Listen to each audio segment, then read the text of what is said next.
evening. This is Raven Dana. It is Tuesday, March 8th, 2022, and this is the first of a series talking about coincidence, synchronicity, and other strange events. I'm going to give you a few stories today from a variety of different people, all of them verified, all of them first-hand accounts, and just to sit with the thought that the things that we call coincidence and the things that we call synchronicity are probably something entirely different, that it has nothing to do with chance, but that there is an order to things which operates under the surface, where reality shifts and lines of themes of thought come together. I don't know if you've ever noticed this, but sometimes the phone won't ring all day and then it'll ring 3 times in 10 minutes. Have you ever noticed that? Or perhaps you, out of the blue, just think of somebody and the phone rings and there they are. So again, don't brush those off. The more we pay attention to those coincidences and those synchronicities, the more we're able to see into those deeper levels of reality and to receive more information and more clues and more validation that there is a deeper, broader construct to the experience of life as we know it. Sometimes the experiences are very simple and yet profound. And I'll give you one example. I was writing a chapter in my autobiography, which, by the way, is not done, but I'll let you know when it is. And I was talking about my experience of being up on the roof when I was living in Yonkers, New York as a child. And we spent a lot of time on the roof. I especially spent time on the roof with my grandfather. It was lovely up there for me as a kid to get high above and look down and be able to see down on the rooftops and to see the pigeons flying and see cats on other roofs. And anyway, for a city kid, it was really a big deal.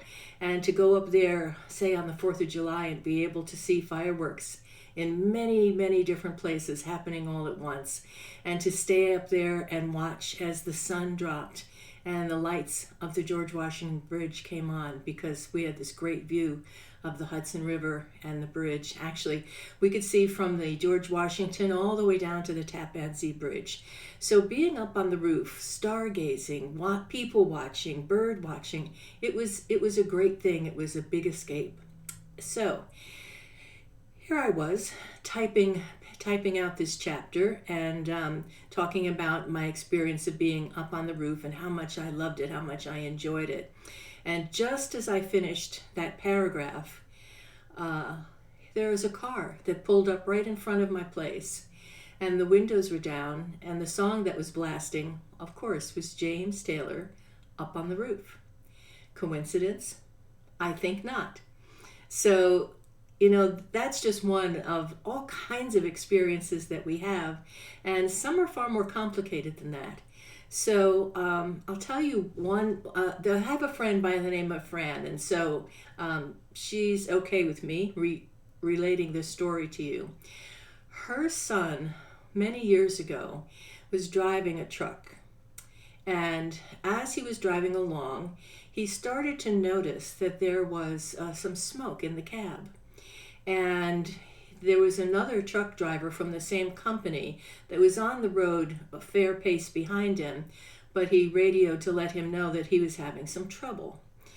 So as he went along and the cab filled with more and then more smoke, he actually stuck his head out the window because it was getting so congested in there. And his CB went off, and it was his friend in the other truck. He heard his friend's voice saying, to pick up the call that he was trying to reach him. And when he stuck his head back in the truck cab to grab the mic, he saw that there were flames underneath the passenger's seat. So he very quickly pulled over, emergencyed his way off to the side, jumped out of the vehicle, and actually began to run away. Well, the truck went up in flames. Not only did it go up in flames, but it burnt to the ground. I mean, terrifying, right? So, everybody came, the police came, the fire trucks came, everything, all of that happened. And when everything settled down, and he was talking to his friend in the other truck. Obviously, he was going to need a ride out of there. He said to him, "Hey, man, I am so grateful. I don't know whatever made you call me right when you did, but if you hadn't called me, if I hadn't stuck my head back in to pick up that mic, I'd have been in that thing when it went up." And he said, "What are you talking about?" He said, "Man, you called me. You got my attention." He said, "Dude, I don't know why you pulled over. I never called you." So again, very interesting events that occur. Very strange and interesting. Here's another tale. I have a friend. I've been friends with this person for 40 years, and this is a very complex and bizarre synchronistic event. So he traveled with his wife to a city where her father, they had gotten a call from her father's doctor, Dr. Kumar, that her dad wasn't doing very well. So they traveled so that she could be with her father in his last days. He was well in his 80s. And while she was with her dad, my friend, who was staying at the house with their kids, went to the basement because it was so hot out. It was cooler in the basement. And he went to find something to do, to watch something. So he found some old episodes of One Step Beyond, and just picked one at random and tossed it in. I don't know if you're old enough to know that show, but as he related this episode to me, I remembered the episode.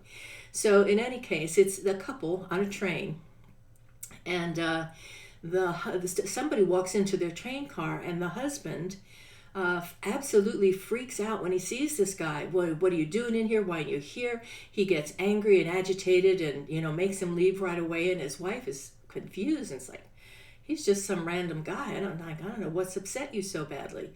So the episode continues on, and when they get off the train, sure enough, here's this guy again, the same one that came into the train car. He has a turban on, by the way, and the man sees him again and begins to lose it, and seems terrified and wants this guy to get away from him. And so, some people run up to him and say, "Mr. Barnett, what on earth? What's going on with you? This is just one of the locals. He rides the train all the time. This is Kumar." Well, it just so happens, by the way, that Barnett, Mr. Barnett, well, that was his wife's maiden name, right? It's his father-in-law's name. So as this goes on, the character in One Step Beyond turns and says, "I don't know what it is, but every time I see that guy, I just feel like I'm going to die." And sure enough, he has a heart attack. He dies. And then someone else, as they're trying to figure out, how could this possibly happen? What's going on here? Somebody else comes running out from the train station and says, "It happened once before. It happened on July 14th, exactly the same way." Well, it happened to be July 14th. And that is, in fact, when Mr. Barnett, my friend's father-in-law, died. And of course, the doctor was Dr. Kumar. So you can't make this stuff up. I mean, this is just layer after layer after layer of coincidence. I'm sure that you've had some kinds of experiences, some kinds of coincidences, and you probably know at least one other person that's told you a story. I have another one to relate. So this one comes from a former client of mine, and it's about her great-grandfather who was in the war, World War I. And they had this little statue, and it sat on the mantle all the time. It was a little statue of a soldier, and they called it Papa because it reminded them of their dad. And so one day, while they were in the living room, the little statue toppled off the mantle and broke its foot. Well, that same day, they discovered Papa had been doing something and accidentally shot his gun off and shot himself in the foot. So he got shot during the war, but he got shot by himself. And again, the coincidence, if we want to call it that, is that on the same day at approximately the same time, at around the same time of day, the little statue toppled and broke its foot.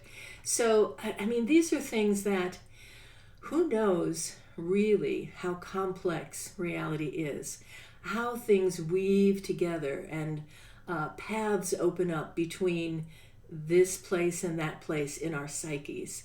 You know, when we think about all the science behind the possibility that what is in front of us is actually not there unless we observe it, then this becomes a little bit less strange, maybe not less strange. It becomes a little more believable that these events are not random, that they are actually produced by how our thoughts and emotions weave together with the events around us and call things to us.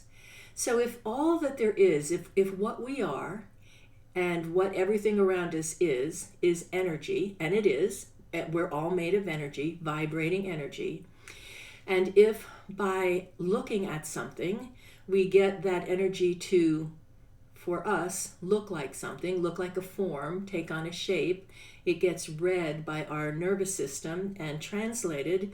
Those frequencies are translated into the things we call reality. Who are we to say that there isn't another order, a deeper, more complex order of reality that under the surface of things moves events into our line of sight for a purpose, for a reason? I have another story for you, which is told by Robert Moss. And if you've never read this author, I highly recommend him. He's written a lot of books about the dream time, and not about dream analysis, but more about dream travel and dream healing and how to look at the layers of information available in dreams. He talks a lot about synchronicities and a lot about how we tend to ignore those events in our lives, and therefore we miss out on a lot. So this is one of his stories, that he was walking through the woods and he was very, very lost. And he was wandering along, not knowing really how he was going to find his way out of the deep woods. He was in another country, and remembered thinking about how in mythic stories, when someone is lost, or when, you know, the hero is off on an adventure, that eventually there is literally a helping hand that turns up, that someone comes and leads the way back out of the trouble, whatever that trouble may be. So he's walking along and having this thought, and he literally sees a hand around the corner of this tree, and it is somebody else that does in fact know where they are, know their way out of the woods. And he chuckles to himself that, okay, well, here's my helping hand, and this is the person who tells him how to find the path back out of the woods. So it's really remarkable that these things happen. Just yesterday, my daughter was building a project. They were building a new chicken coop, and I had this thought, I wonder what that coop looks like. And I was going to get my phone to send a text to ask how things turned out. And the text made its little noise as I was reaching for the phone. And lo and behold, it was a photograph of the finished coop that in that moment was being sent to me. So again, coincidence? No. Picked up on that memo. You know, email, we talk about email. This is email, right? This is it, energetic mail. We get these memos all the time from all around us. And if we can quiet our minds just a little to recognize that this is happening, then I think, you know, we're far more able to get more and more of this information to come through to us. Anyway, I have so many stories for you, but I think for today I'm just going to stop there and leave you with a handful and invite you, please, if you have a story that you'd like to share about a synchronicity or a dream event or something odd and unusual, please feel free to contact me, ravendana55@gmail.com. ravendana55@gmail.com. You can also find me, of course, on Facebook, online.